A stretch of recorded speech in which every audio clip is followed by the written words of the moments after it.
Good. So thank you everyone for joining us for this webinar today. Dr. Morten Warendorf is going to be talking about our newest um, gateway product, which is the Harmonized HRS life history data. So we'd hope that you would be interactive throughout this webinar. So you can either, if you have a question, you could put it in the chat, or you can use the question and answer panel, and we'll try to monitor that. We'll also take time for questions at the end. Both me, Ginny, and Morten will be available for questions at the end. But I'll turn it over to you, Morten. Thank you very much. Thank you, Tristan. Thank you, yes, for attending this webinar. Myself, I'm sitting in Germany at the moment, so it's quite late here. I hope that I still will be very clear in what I tell to you today. As Tristan just mentioned, what I basically want to introduce to you are the harmonized HRS life history data. And I must say that I'm really happy that we finally made them available and will be able to release them, because they are also part of other life history data that we already have published on the gateway. And I think it's really a very big step that we finally now also have life history data harmonized at the gateway that come from the US. So we finally also are capable of comparing life history data from the US to European data in particular. So what I'd like to do with you today here is basically two things. The first thing I like to do is just briefly give you an overview about the data and the way how we restructure them, how we harmonize them, and how we provide them to you. And maybe also explain to you how they actually differ from what is officially released, for example, at the HRS data website. So I think really that the gateway or this harmonization process not only involve the fact that we create variables that are comparable to European data, but that we also aim to facilitate the use of this data, because life history data turn to be much more complex than maybe the conventional data that we are used to use when we do conventional analysis. And the second thing I'd like to do is to show you some examples with Stata, and we also will provide do files that allow you to recreate or reproduce those examples that I will present, and maybe or hopefully it also serves as a starting point for our own analysis that you may want to conduct. So just as a starting point, I want to give you a bit of a background why actually we think that this life history data are important contribution also to the scientific field across disciplines.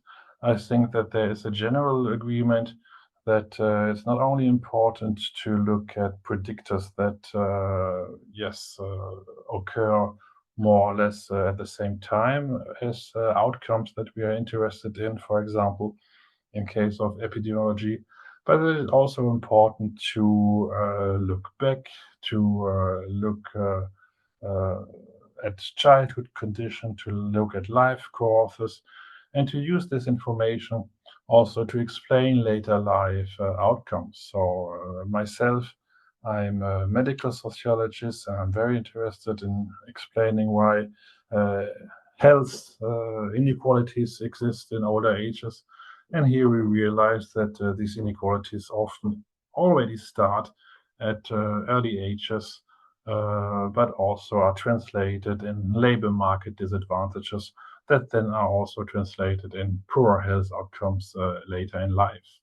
So this life course perspective is really something that we aim to study, and to address these topics we definitely need also data that cover an extended time period. And what I want to highlight here is that we also need data that allow us to have a refined assessment, for example, of entire employment histories, entire family histories, entire partnership histories, and not just having punctual or single measures that, for example, refer to the age of 20 of a person or to the age of 30 of a person, but also really to have an in-depth description of histories of individuals. And that's why also this data are called life history data and not just longitudinal data. Even long-term cohort studies only partially fill this gap to collect this data, because if we have prospective cohort studies, we also rely on the number of measurement that these studies have, and we don't have yearly measures that we probably would need to build this history data, which I just mentioned. So one way to address this elimination is actually a strategy that an increasing number of studies on aging across the world adopt. And what they do is that they collect this life history data retrospectively as part of their interviews. And yes, one example are complete employment histories prior to study entry. The first studies that actually started to do this, or the first aging studies as part of the International Family of Health and Retirement Studies, are the English Longitudinal Study of Aging and the Survey of Health, Aging and Retirement in Europe, so SHARE. And these are actually also the two studies for which we first provided harmonized data also via the gateway. And yes, SHARE started in 2004, ELSA a bit earlier, and quite early they realized that it's also important to collect retrospective information. So SHARE already did it in the third wave, which was 6 years after study onset, and ELSA also 6 years after study onset. And these data are now available for SHARE and ELSA, as I just mentioned, but we also already harmonized data for the gateway from China, from Charles. Then there also exists information from CLOSA, the Korean longitudinal study on of aging. While here I must admit that this is restricted to employment history. And the last study that is now also being included on the gateway is the health and retirement study. In SHARE and in ELSA, the retrospective interviews were conducted within the personal interview that the participants had with the interviewers. In contrast to this, HRS adopted a different strategy, and what they did is that, unlike SHARE and ELSA, they collected the life history data in the off years between the core interviews using self-administered life history mail surveys. And this definitely was a difference in contrast to what SHARE and ELSA did. But I think that the research team in Michigan really did a very good job in collecting data on the basis of self-administered paper interviews. And yes, it's a great success, I must say. But it's still something we need also to keep in mind when we use the data and when we think about the way, or when we interpret also the data. So the life history mail survey of HRS began in 2015. Then the content and the sample size were expanded in 2017 and 2019. And now the data are available for 5 subsamples. One important thing to keep in mind here is also that initially these data were released as separate files. So these were 5 data sets referring to 5 different time points and samples where the data were collected. And an important thing that the team also in Michigan did was to create a kind of integrated data set of these 5 subsamples, and this is the so-called Crosswave 2015-2019 Life History Mail Survey, also a data set that they offer on their website. The advantage of this data set is that all these 5 subsamples are integrated into one big data set, and this is also the data set that we on the Gateway mainly use to create our life history data. So the Crosswave 2015-2019 provides harmonized and aggregated data based on this 5 data collection that I mentioned. In sum, it contains nearly 600 variables. It includes complete and partial data for nearly 15,000 respondents within HRS. And as I just said, it serves also as main basis for the Gateway Harmonized HRS life history data. Given that HRS conducted the life history interview much later than Cher and Elsa, since it already started in 1992. Also, some information were not necessary to be collected. For example, children history, so how many children and when you received the children. These were things that they did not include in their mail survey. So here's an example of this mail survey for 2017. The example refers to the employment history. And what I want to highlight here is that the life history data are not collected in a conventional way where we just ask people, for example, how is your current health situation? But the type of information that is collected here are information about spells. And in this case, this is information about employment spells. We also could imagine partnership spells. So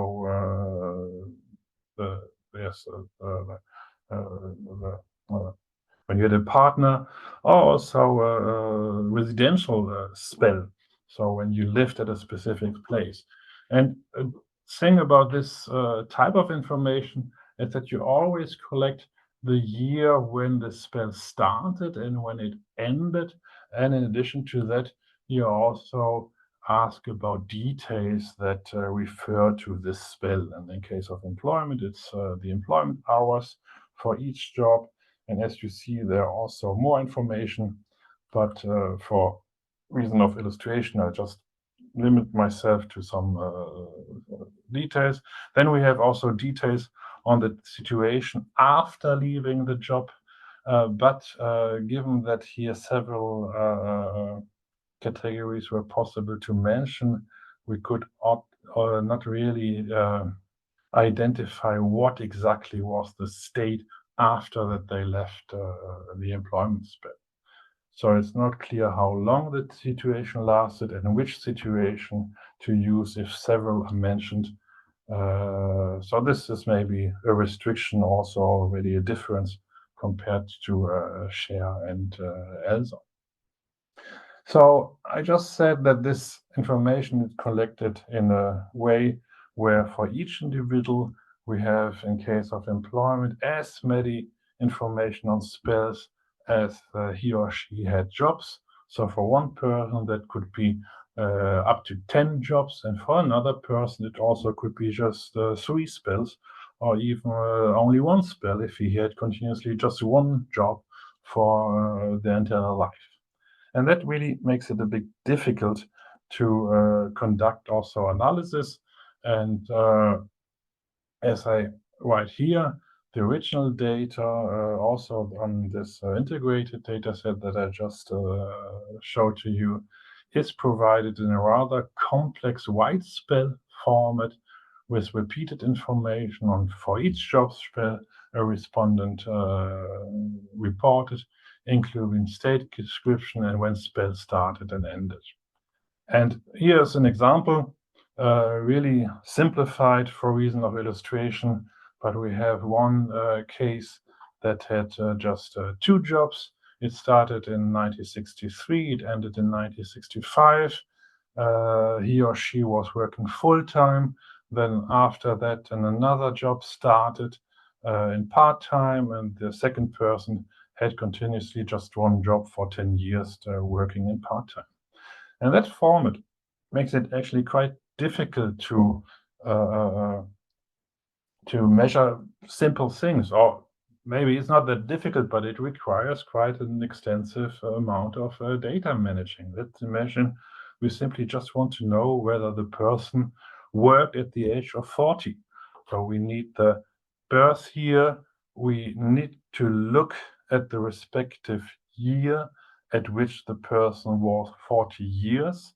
For one person, that could be information that is hidden in the first job spell. For another person, it could be in the sixth or even in the eighth work spell. So it's really quite tricky.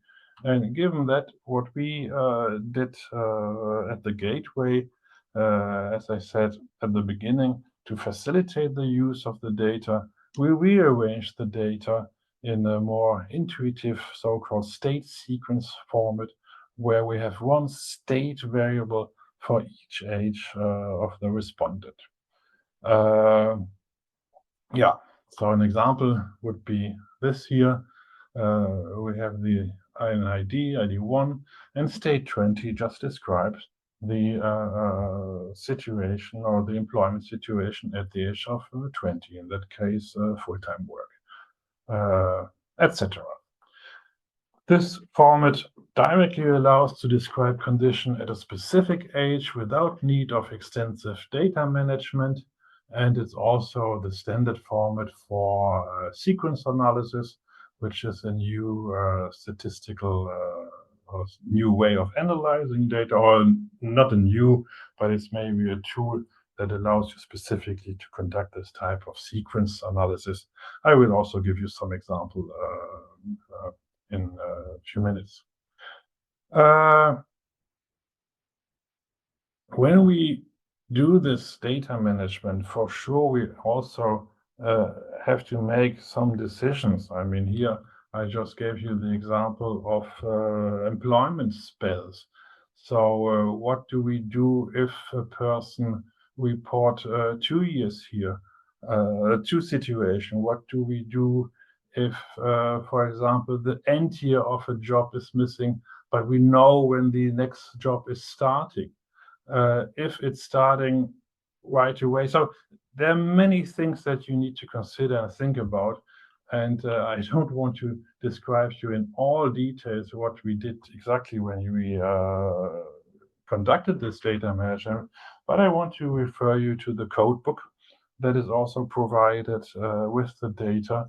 And in addition to the code book, all the harmonized data also have the do files that create the data set that you can also look in, where you have then exactly transparent the way how we did it. What information is available? The gateway's harmonized HRS life history data includes this state sequence data for 5 histories that are comparable to Share and ELSA. I mean, the process of harmonization always requires that you also make decisions whether you need or you include in-depth information that is available, but that would not allow a comparison to a different study. These are also the details that are described in the code book. And in our case, we have 5 histories comparable to Share and ELSA, and an additional history that we were able to include as part of the Gateway's data set is a caring history, which actually is not collected in the other studies. But I think that this is really an added value compared also to Share and ELSA that is part of this HRS data set. So in case of work, for each age, from age 15 to age 16, we have information on the main work state. And in the example that I use, I just distinguish between working part-time and full-time.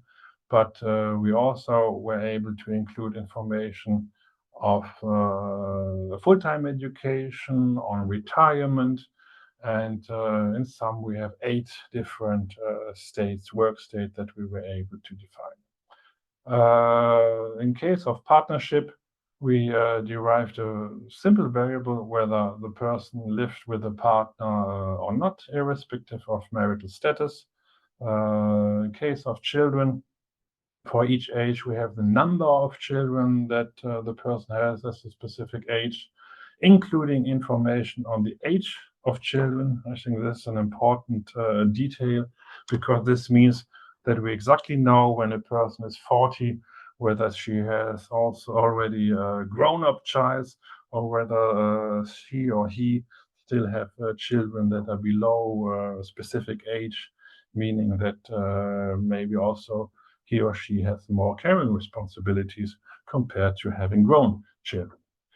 Housing state is another variable that we could derive in case of for housing histories. So we knew, or we know, whether the person lived as an owner, as a tenant, whether she or he lives abroad, or whether she or he still lived at a parental home. In case of health, we know, or we could, based on the life history May survey, derive a variable describing whether the person had a period of poor health or disability. Yet the life history survey does not specify here the type of illnesses. Yeah. And then, as I said, caring history is also included in HRS, and it's not only collected whether the respondent had a spell in which the person was caring, but interestingly, it's also collected the relationship to the care receiver is also specified. So we know whether the person cared for the partner or for a relative, and this is yes, quite interesting. So how are the data distributed?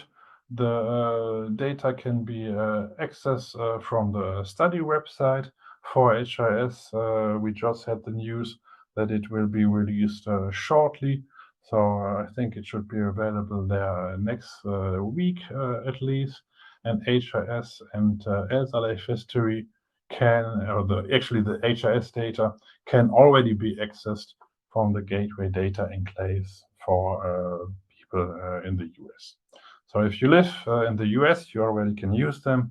If you don't, you have to wait until next week. I already mentioned the codebook. They describe how variables were created as part of the data release. I think this is important for a transparent way of distributing the data. This is even increased because we also distribute the do files. And if you still don't have the answer to the questions that you have, I'm sure that people at the Gateway, or in case of life history data, also myself, would be happy to answer if you write us an email.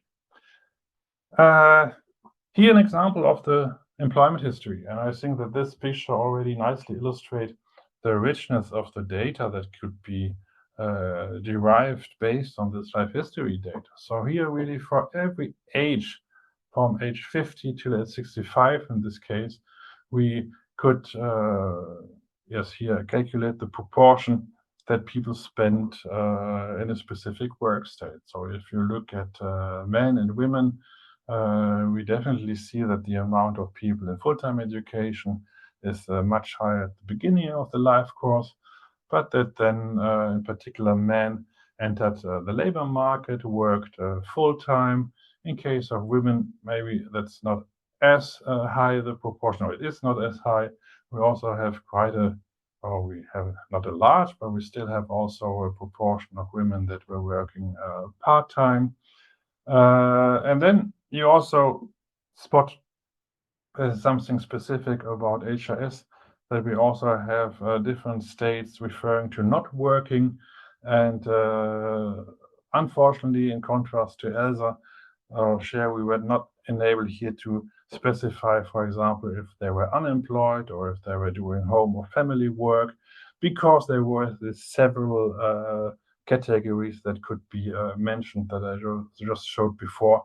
But what we still could do is to know whether they were simply not working and never worked, whether they were not working between two jobs prior to the first job or after the last job. And this is still information that we included here, and therefore we have those different types of not working, even if the details could not be used as in share and else. I don't want to give you more example of all the histories now here in terms of chronograms, that they are called, these figures. But the next thing we like to do is rather to look at the data ourselves. So I will switch to Stata shortly and give you some example, or to provide you with some examples. But before we do that, I really again want to stress how rich the data is, because we have this history, this trajectory information from each of the respondents. And I think that these sequences, as I show them here, nicely summarize actually the longitudinal information that we can derive based on those life histories. So in this case, we have a woman where we have here the entire employment histories that has been collected on the male survey. And each of this letter here stands for this different state that I just showed. And we see here, this is a woman that started the employment histories with 2 years of education. Then she was full-time employed for a long of time. Then she was not working after the last job before then she entered retirement, etc., etc. And this information is available for yes, nearly 15,000 individuals, and it's a bunch of information. How can we use this information now within our analysis? Despite making this colorful graph that I just showed, when it comes to linking this information to later life outcomes, we, for example, can identify specific patterns or specific characteristics of those histories. In case of employment histories, we could, for example, ask the question whether this person had a period of unemployment that lasted for more than 3 years, or whether the person exited the labor market and re-entered it, etc. And yeah, this is the first point, allows to identify career characteristics. And the same also applies to residential histories, partnership histories, where we also could make this description that allows us to have a assessment of histories throughout an extended time period. Another thing is that we can also regroup similar histories by comparing histories and saying, here we have 15,000 histories, and this is just too much information that is not digestible. So please look at similarities between the histories, between the sequences, and regroup those sequences that are similar to each other. And this is something that usually is called clustering as part of sequence analysis. And here we can then create this type of career typologies, something that you may have came across in the literature that is also frequently done based on this type of data. Good. So now let's turn to Stata, and luckily I don't have to use the first Stata version that came out on this disk, but I have a more sophisticated Stata that I will open now here, and I hope that all of you can also see it. And here I already also have my do file that I created, and we will circulate to replicate the examples. And what I basically want to do here is to go through 7 different examples that I created myself. And these examples are not very fancy, but I think that they allow us to get a good impression of the data. So I just quickly will go through the examples here, describe them, and then switch to Stata again. But the first thing we want to do is to look at the variables that exist as part of the Harmonized data. We want, for example, to look at the employment situation at age 40 and simply ask whether this varies by gender. Then we want to look whether the proportion of full-time employment vary also by partnership situations. So does it make a difference if you work, if you have a partner or not? And also we want to look whether the number of children that you have also makes a difference here. And also whether, again, this differs by gender. So these are quite simple questions, but I think that they give you a nice way to get to know the data. Then we'd like to create this type of string variable that I just showed to you, where we have the whole employment sequence, which each state represented by a different symbol. Then we want to detect or identify specific patterns as part of this sequence.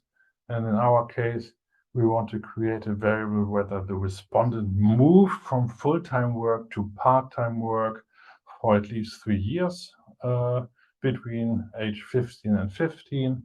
And we want to create a chronogram for employment histories, as I did already showed you. And then we switch to a different history, which is the caring history. We simply want to know whether you spent or whether the person spent time caring for the partner. And here between 50 and 80, so this is only possible for people aged 80 or older, of course. And then we look whether this number of years spent caring for the partner varies by gender. So is caring that's mainly relying on women or men when it comes to caring for the partner in older ages. Good. So let's switch back. And the first thing I simply do is to open the data set the way how you would also download it from the server.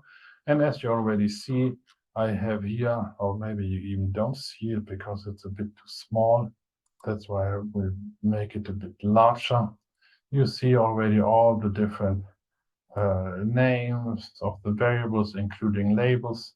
And besides important variables that allow you to merge the data with other data sources, we then basically have the state variable where we have here work state 15 till work state 18, 18, and the same for partner state, etc. Yeah, so this is these are the variables here. Huh? So let's explore different state variables. Start with the work state. We know how simply make tab work state, and we see that at the age of 40, 63% of the respondents were full-time working, 11% were not working and never reported to do a job. 5% were in part-time work, 2% were already retired or reported at least to be already retired. And now we can ask whether here this is the question just copied here. Does the proportion of full-time employment vary by partnership situation, number of children? Partnership situation is this variable. We see that 76% are living with the partner. And if we now simply do a cross-tab between work state and gender, we see that in case of women, the amount of people working full-time is much lower. It's basically also the information that we already saw in this chronogram. Yeah? So let's move a bit forward. We'd like to know whether partner state also makes a difference. And here I already at the the stratified analysis by gender. So let's run this here. And what we see here in case of men is that if you are living alone, which is category 1 here, then it's you're even less likely to work full time. But if you're living with a partner, then in 83% of the cases, you are working full time. And in case of women, actually living with a partner makes it less likely to work full time. So it's maybe a bit what we would have expected, but still I think it shows what you could do with the data. Then here we have the variable young child state 40. Young child state is a variable that describes the number of younger children defined as children below 18. And yeah, we have here a continuous number. And here we code this variable just to make it a bit simpler and a categorical variable. So we see that there's the largest proportion were respondents that had one child at the age of 40, but still there were already 36% that had 3 or more children. Oh, I just see that here this should be 1 or 2 child, 1 or 2 children. This is a mistake that I did here, but this is just a label issue. Okay, so now, does having children make a difference in terms of labor market participation? I myself have 2 children, and it's surprising how it makes a difference, how it can change your life in a positive way, but still it also affects your labor market participation. So here we see, let's start with men. Here you have men, and we see whether they're working full time or not, the amount and how many children they have. And we see that there's actually, if you have no children, the likelihood that you do not work is not wrong, not correct. I mean, it's still very high in the proportion, but it's less likely compared with those who have 1 or 2 or 3 or more children. Yes, I don't want to interpret this things, but this is surely also a selection problem. It's very different when we look at women. The more children you have as a woman at the age of 40, the less likely it is that you are not. The less likely it is that you work full time. Yeah. Okay, so I think you got an idea about the data. Just as a different example, we have here also a residential stage, which I think is also a very important and nice history. And here we know where they have owning the house, that they live as a tenant, abroad, or still in parental home. And specifically by summing up the years or the time that people spend as an owner, really also is something that when it comes to health at older ages, in terms of cumulative advantages, is something that is quite important to use. So the next thing I like to do is maybe something that is rather labeled as sequence analysis, as I just said, and that's a very nice package created by Brendan Halpin that I will use here. This is a package or do files that simply could be added to Stata by typing this here in the command line. I already did it, but you will see some commands now that are not as part of the factory settings of Stata. So if you want to replicate it, you first will need to do this. So we want to create a string variable of the employment sequence between age 15 and 65.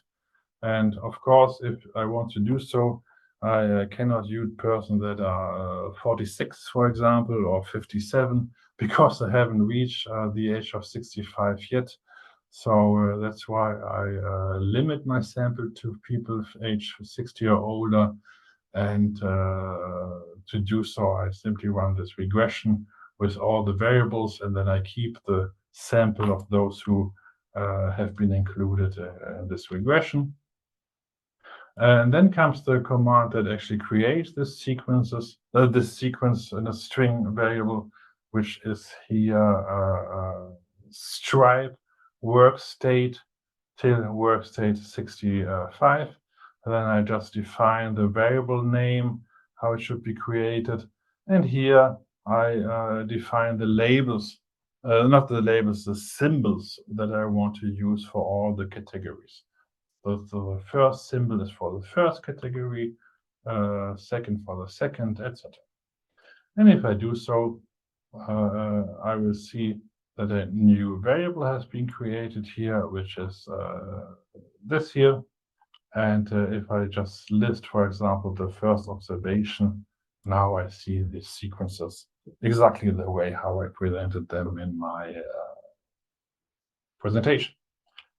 Okay, next exercise. Create a variable where the respondent moved from full-time work to part-time work for at least 3 years between the age of 15 and 60.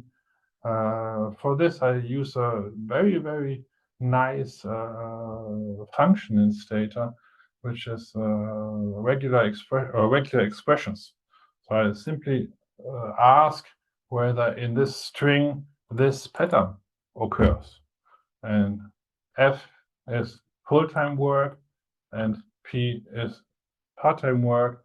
And if we have exactly this pattern, this is what I want to identify, whether the person moved from full-time work to part-time work for at least 3 years. Yeah? I do that. I see that this is the case for 570 cases in my data set, and I create this variable which I call full to part 3, so full to part-time work 3 years. And again, I can now look whether this variable varies by gender. And I see that this is a pattern that exists 572 times in my data, and it's primarily a pattern that I observe, or it's not primarily, but it's a pattern that is more often seen for women compared to men. Chronogram, I think this is a nice thing that people also like. The SADI package is really quite simple. You have chronogram, then you put all the work state variables that you want to be part of the chronograms. You can specify by graph with the variable, and these are just some things referring to the legend, where to put it. And if I do that, then you will see that there's an additional window that will pop up, which will show us the chronogram. Yeah? Here it is. I mean, the colors are now a bit different than the one that I showed on the slides, because these are now the standard colors from Stata. But you see that it's actually the same information, and then we could refine it to make it maybe a bit prettier, but it's basically what exists. Yeah? Great. Let's come to the next example. I said before that we now want to move to caring histories. So for that, because I restricted the data to 65 or older beforehand, I will just reopen the data, and everything what I've done now is cleared. I now will restrict the sample because I want to know whether they provided care to the partner between age 50 and 80, to even respondents that are 80 or older. That's what I do here. And now comes a new command, which is also part of the study package and actually quite nice, where I do not create now this string as I did here, but where I will count the cumulative duration that people spend in specific state from the age 50 to 80 for care. And yes, there are 5 states that are part of my care value. Let's show it here so you can see it. So here, people are not caring for a parent, caring for the partner, caring for children, or caring for other. The number here is quite small because I already only have people age 80 or older. And yeah, when I do this now here, I will see that there are 5 new variables that were created here. Cumulative duration in care state 1, cumulative duration in care state 2, and yeah, for all the states. And this is something that also could be done with the other histories, of course. Good. That's the category I'm interested in. So I just can look whether by gender the mean time spent in this state differs, and I see that older women spend on average still a small amount, but a bit more than men, so nearly a year, while in case of men it's it's less. Maybe it's not the most catching example, but I think that you get the message about opportunities and ways how this life history data can be used, and how hopefully also this state sequence data make it easily accessible and also allow us quite fastly to describe those histories. Good. That was it basically from the Stata example. Here just a few things that I think are also important to keep in mind when we use this data. Of course, the mode of data collection was different in HRS compared with ELSA and share.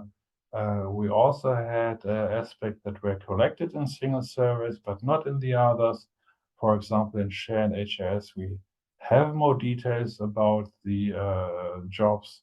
So actually, HRS would also allow us to model this social mobility processes within or intra-generational social mobility. We have caring histories in HRS only. Some aspects were also collected differently. For example, there were different ways of asking about partnerships in ELSA and share, also about children, whether they use biological or non-biological children, whether they also allow for adoption, whether they also all these things. But these are details that we also describe in the codebook. In case of HRS, I think the biggest problem that we face was this one that I just also described, that there were multiple answers possible for gaps between 2 jobs. So this really made it difficult to identify which was the most important state between 2 jobs. And also one thing I want to stress as a final limitation is that the information on health histories must be considered as rather limited. So if you are really interested in epidemiological questions, I definitely would rather refer to the core instruments or the regular waves, where we also have for specific diseases also information, and also when they were firstly diagnosed, etc.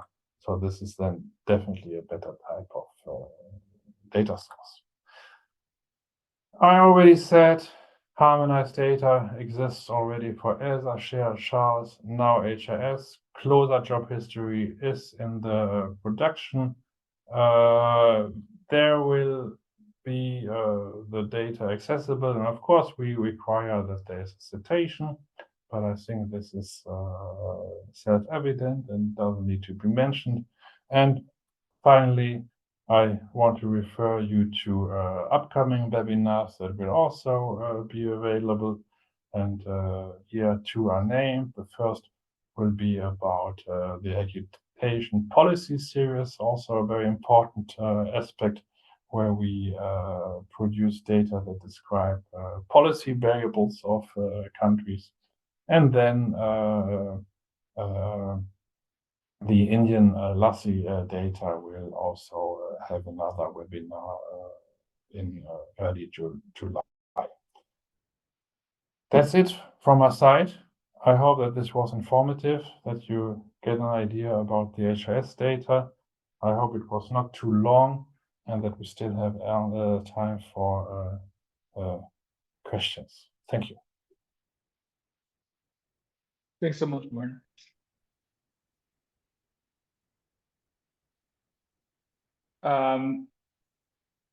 So we have had a few questions. One of them that was just posted was, when can we access the PowerPoint today and learn more about the HRS? So the recording from today, the slides, and the code that Morton shared, as long as Morton is okay with that, we will put that on the Gateway presentation website. No problem.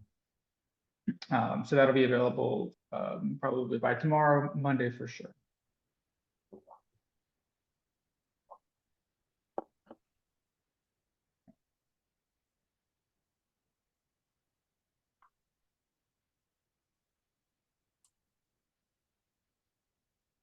I can, if people are thinking about questions, I can just overview a couple of the other questions that have already been asked in the question and answer. So one was, how do non-US users access HRS and ELSA life history data? So through the enclave, the Gateway Enclave, that is only available to US-based researchers, but the data sets can be downloaded from the individual studies themselves. So HRS will allow you to download, they're distributing, and they'll allow you to download for anywhere in the world this data set. Similarly with Share and with Charles. I think the only restriction currently is the ELSA life history, actually, the harmonized version of it is only available, I think, if you're in the UK currently. And I think that we're working on trying to expand that. Another question was, is it possible to know some information about a person before the age of 15? So many of the surveys do have questions kind of specific to childhood. And we have done some work about including those both in the core harmonized and in the life history data sets. Morton, do you want to talk any more about those childhood questions? I think this is a very important point, and definitely also as part of the life history mail survey, people were also asked about their conditions, specifically at the age of 10. So there's information, I think, even about the number of books that you had in the bookshelves when you lived at home, which is actually a question that is used quite often. But I think in contrast to this single question that exists, and that, as you just said, Tristan, will be included into the data set, we use the life history data. And our main focus was to really use this histories and to rearrange the histories in the state sequence format. But if you want to use with information that simply refer to the age of 10, they are also available, yes.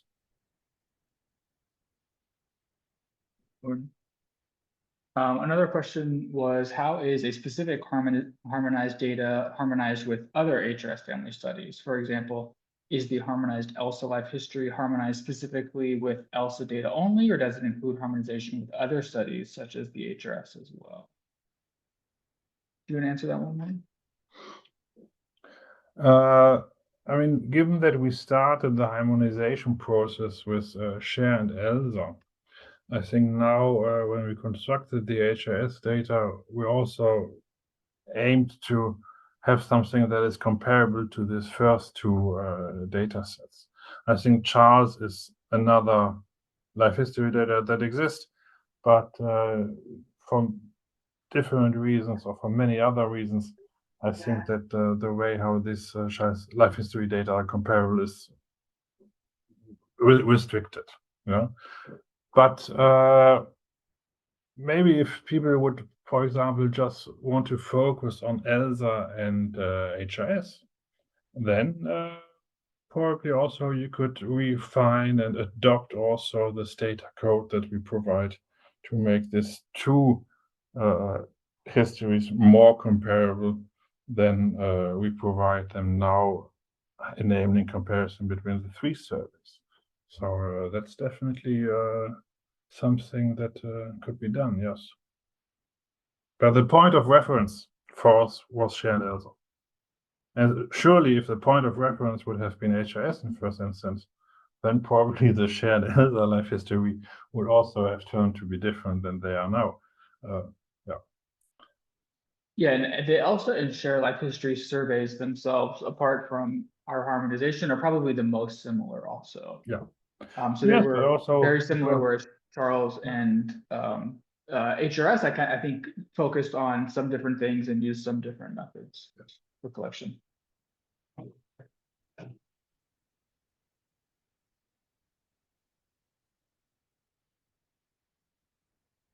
And let's see, we have one new question. While discussing the limitations in the health section, another database was mentioned.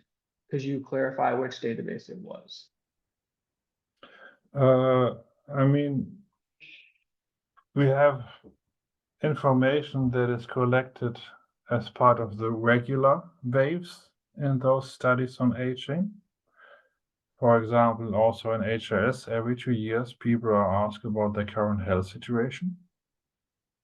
And also as part of the health section of the regular interviews, they are also asked, for example, about the diagnosis of specific diseases.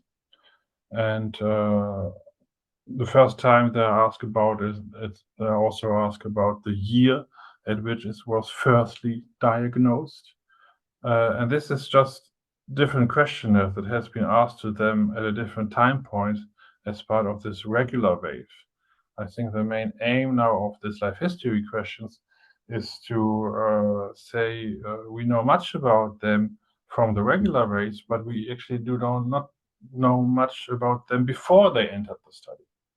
And that's why the life history data also try to go much further down the road than the prospective perspective did.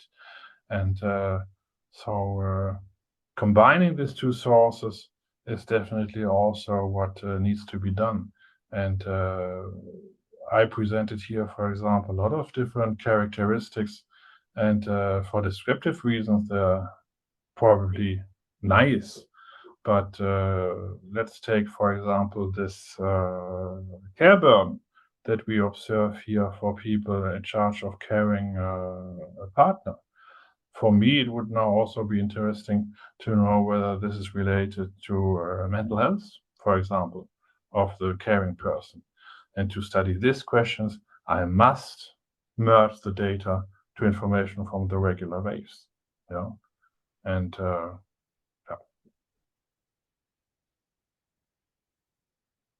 Thank you. And barring any last minute questions, I think we can end this because we are just at an hour.